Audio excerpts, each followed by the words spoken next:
yeah, I should win just because you had the Timberwolves in the 8th seed. Vasilevsky's been playing really well, and the Lightning have a great offense. Yeah, it was a tremendous shot, and I've come to expect it from LeBron.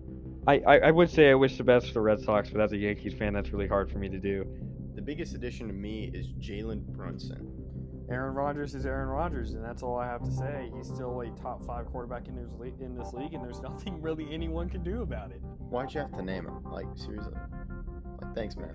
Who would have thought 5 years ago that the Clippers and Nets would be facing in the finals? How is Joe Burrow going to get the ball to them if his butt is already on the ground? Crazy. And for the fans at home, Hello, I'm Cy Mendenhall, and you're listening to Outsiders Opinions with Kevin and Austin. What's up, y'all? Welcome to our NFL Opinions of the Week. You know, we're doing a little Italian twist on this with Tommy DeVito, and the man with some stats about the, Italian Stallions taken, but Italian quarterback, Austin. Yeah, this is very, very interesting. I'm excited that Tommy DeVito is playing as well as he has. It's brought new life into this Giants organization, and they're not out of a playoff spot. They are, or I guess they're out of a playoff spot right now, but they're not out of playoff contention. The Packers right now are the 7th seed at 6-7, and the Giants are 5-8. So there is potential there for them to make room. And Tommy DeVito is 3-1 as a starter. He's won 3 straight. He's the first undrafted rookie to win 3 straight games. So that is something to look into because he's been so remarkable. But what are your thoughts on him before I go too deep into these stats? So I think I haven't been able to watch him play. I'm surprised the Packers lost that game. I guess I'm rubbing salt into the wound there. I was making Christmas cookies, so I missed out on both the games.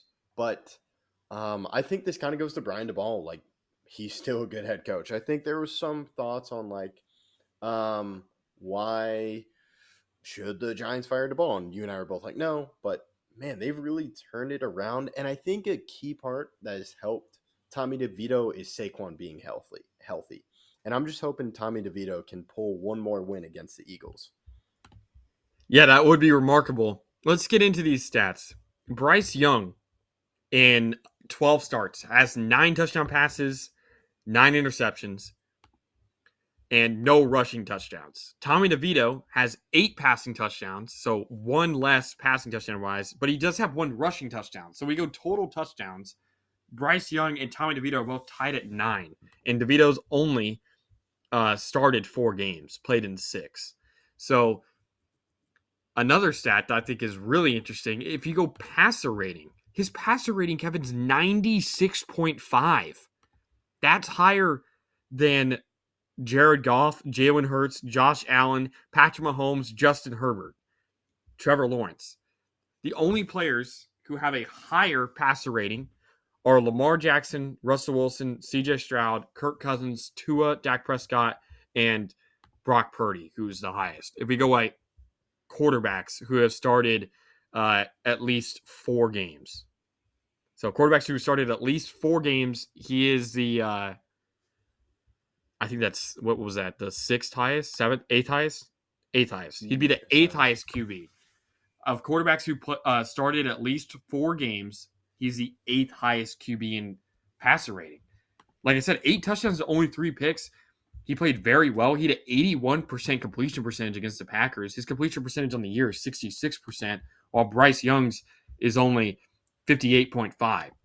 When you go to the O-line, I'd say Tommy DeVito has a worse O-line, and I'd also say he's a worst wide receiver group because of Thielen and how well he's playing with the Panthers. The only advantage is Saquon, but I don't necessarily know if you add up all the offenses combined between those two, it's very comparable. They are not necessarily horribly different in how those offenses are when they come to skill position players. That is a good point. I didn't think about that. Those are some nice stats. And I just wish I saw more of Tommy DeVito. The only thing I've seen of Tommy DeVito is the Cowboys game, but that's his first start. The Cowboys defense, but it was just attacking him. So I don't really blame that on him. He's faced the Commanders' defense struggled or is not as good as it was, but he's faced the Patriots. In my opinion, I know the Patriots have given a lot of points, but Belichick against a rookie QB, which I believe DeVito was like one of the first rookie QBs to beat him. I think the Packers have a pretty good defense too. So I think while there is similar core, as you mentioned, there is credit dedicated to DeVito, or there needs to be credit attributed to DeVito. But I also think if you look at head coaching wise and the coaching mind and what Bryce Young has and what DeVito has with the ball. But still, like Tommy DeVito coming up and doing this, I maybe I can watch the Saints game. I'm very interested. And was Saquon? Well, and they won the game. They won the Commanders game without Saquon, correct? Because Yes, they did. And Okay. Tommy DeVito threw 3 touchdown passes in that game, played remarkable. Another interesting thing, Bryce Young was thought to have some sort of rushing upside, right? Wouldn't you say he was thought to have some sort of rushing think upside? so, yeah. I think every quarterback now should have some rushing. Well, Bryce upside. Young in 12 games has 201 rushing yards and no touchdowns. Tommy DeVito, he has 4 starts, 6 games. He has rushing 154 and a touchdown. Last game against the Packers, Tommy DeVito had 71 rushing yards on 10 attempts, along of 26. He only, like I said, only a little under 50 less rushing yards. So it's like 47 less rushing yards and a rushing touchdown compared to Bryce Young. He has some legs under him. The Packers were not prepared for what Tommy DeVito was going to bring rushing the ball. And like I said, 10 attempts, 71 rushing yards is pretty remarkable. Yeah, it's pretty impressive what he's doing. It's just, can he keep this up? And I think we'll just have to see what it does with tape. This might be crazy, but the Giants play the Saints this Sunday. I think the Giants should be favored. Saints are struggling. I could see them beating the Saints. They also have a game against the Rams that I think they could win. I could see them finishing 7-10. Yeah, I feel this may be me overconfident, and I need the Eagles to lose one for the Cowboys' chances. But that requires the Cowboys to do stuff. We'll see.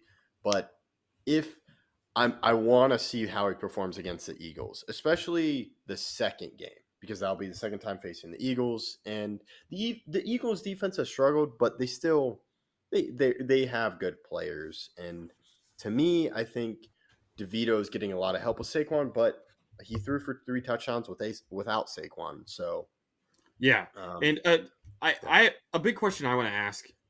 So Daniel Jones has started 6 games, played in 6 games. DeVito's played in 6 games, only started 4. Tyrod Taylor's played in 7, but only started 3. Tyrod Taylor had 2 passing touchdowns in his 3 starts, no interceptions. Daniel Jones had 2 passing touchdowns in his 6 starts with 6 interceptions. DeVito 8 touchdowns in his 4 starts, 3 interceptions.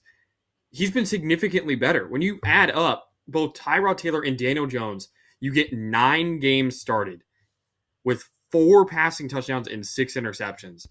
That's concerning, and that is not good. It's bad, in fact, and all that negative attitude really made me think that maybe the ball isn't the guy, but maybe do we see DeVito getting hyped to become the starter next year over Daniel Jones? I know that they gave him that much money, but he was very bad this year. What really is the plan? I think the plan is to wait and see what happens over these final games. You like you said, DeVito in that stat. I think the ball. It's going to be an interesting decision for the ball, but I think you'd go with Jones. You'll have to see though. But DeVito could get answers elsewhere depending on how he finishes, because he's had a hot start after the Cowboys game. But if he doesn't perform well and the Giants lose the next 4, but I think if they go 2-2, then we'll revisit this conversation.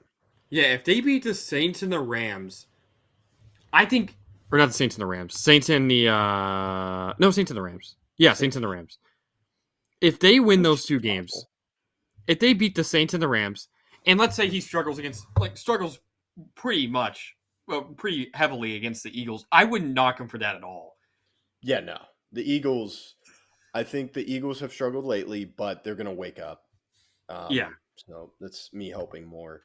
But another thing outside of it, I think he has done a great job marketing himself, especially his That's true. agent. That's true. But there would be 8 games. That's half the season. 8 starts. He would have 8 starts if he starts the rest of the games, which I believe he will. Not get injured. 8 starts. I think that would be enough for you to determine whether or not he should be the guy going forward. 8 starts is a lot. Mm-hmm. Now, you would have to see how over the offseason teams adjust to how he's playing, but he's been so accurate. Like, comparing completion percentage, he's about the same completion percentage as Jones, 168, 166. And that includes DeVito's first start of his career when he was against the not against the Packers, against the Cowboys and struggling. So that definitely did not help him. Something that I do think is remarkable, though, is he is getting sacked a lot, but that's also because of how bad that O-line is. Yeah, So that O-line is bad. He's surviving getting hit and making good plays. I would not be surprised if DeVito is throwing for more yards per start. Well, let me put it this way. In 6 starts, Daniel Jones had 909 yards. In 4 starts, DeVito has 855. So DeVito's almost thrown for more yards in just 4 starts than Daniel Jones did in 6. I'm excited. When watching the Packers game, he was not remarkable, but he definitely looked better than Jones. He was composed. Like I said, 81% completion percentage, 17 of 21, with a lot of big rushing plays and a touchdown pass that won them the game. I was impressed. Yeah, that's impressive because he did do a game-winning drive, as you mentioned. I wasn't able to see it. I am interested. I think these are great stories. Just to see a player do like this. And if he does do what we're talking about, goes 2-2, struggles against the Eagles, there's enough to have a conversation about quarterback. Yeah. I'm not sure if he'll be the leader, but there's enough to go, okay, there might be a quarterback competition. And I do think the way that Daniel Jones' contract is structured is there's an out after year 2. Yes. So next year he is fully guaranteed. But after that, there is an out and the rest would not be. So do they trade him? What do they do? If let me just put it this way: if DeVito really succeeds, if he beats the Eagles one time and goes 3-1 and plays not necessarily like he's the best quarterback in the league or anything, but plays like a serviceable top 20 average guy, top 24 average, sure. Do you think that they would trade Jones or just have a QB competition come June? I think I would just say QB competition come June, but you'd listen to offers about Daniel Jones because I think if you're a team looking for a quarterback, there is something with that 1-year deal with Jones. Okay, because that's what I would view it as 1 year, and if we want to keep him, which is good, but if you're the Giants, you may want to keep it like, hey, let's see what Jones.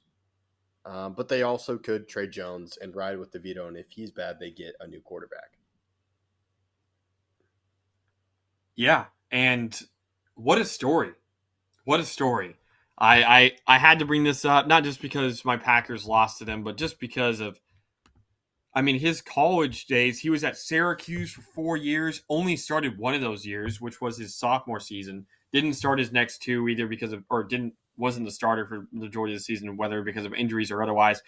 Last year was at Illinois. Illinois had a good season. They went 8-4 in the regular season, lost to Mississippi State. But Illinois was not bad. They won one of their better years recently. Before that, they were 5-7, and this year they were 5-7. So Tommy DeVito led them to a much better record than they've had recently.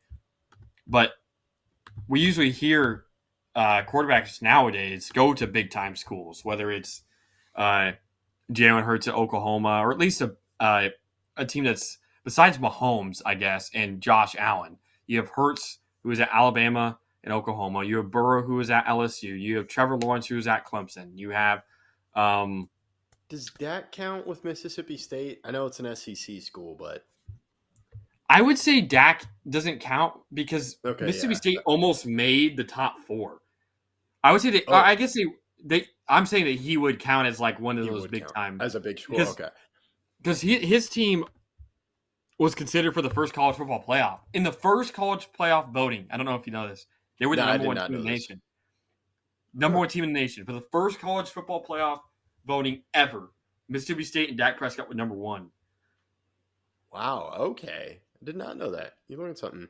But yeah, it kind of goes to also you kind of had a Mr. Irrelevant last year with Brock Purdy. He does have better weapons, but Purdy has performed well. My view of him being elite, though, will come playoff time. But he went to Iowa State. I don't know if Iowa State. No, I would not consider Iowa State. Yeah. But yeah, no, it's a lot of them are big time SEC schools. You have Gardner Minshew. But he wasn't their starter. It was Anthony Richardson who went to Florida, Yeah. and Florida is definitely that. Yeah, Florida's definitely SEC. You have Baker with Oklahoma. You have, I guess, Derek Carr, Fresno State. That's not one. But you have Aaron Geno Rodgers at Smith. Cal. Geno Smith went to West Virginia. And that West Virginia. Virginia team was legit. Okay, got it. Yeah. Yeah, and then so it is a great story. It's really cool. I'm rooting for him against the Eagles specifically because I need that win. You know, it's impressive, and we'll just see how it goes. Yeah, I mean the kid being from New Jersey playing with a team that it has a home stadium in New Jersey, and after he went to Syracuse, so it's just obviously those like I stories said, are awesome. Yeah, he obviously transferred to Illinois, like I said, but and his mom does his hometown laundry kid for him. So I'm not going to knock him. I'm not. If it's efficient because and it makes sense because it's closer to the stadium. So yep.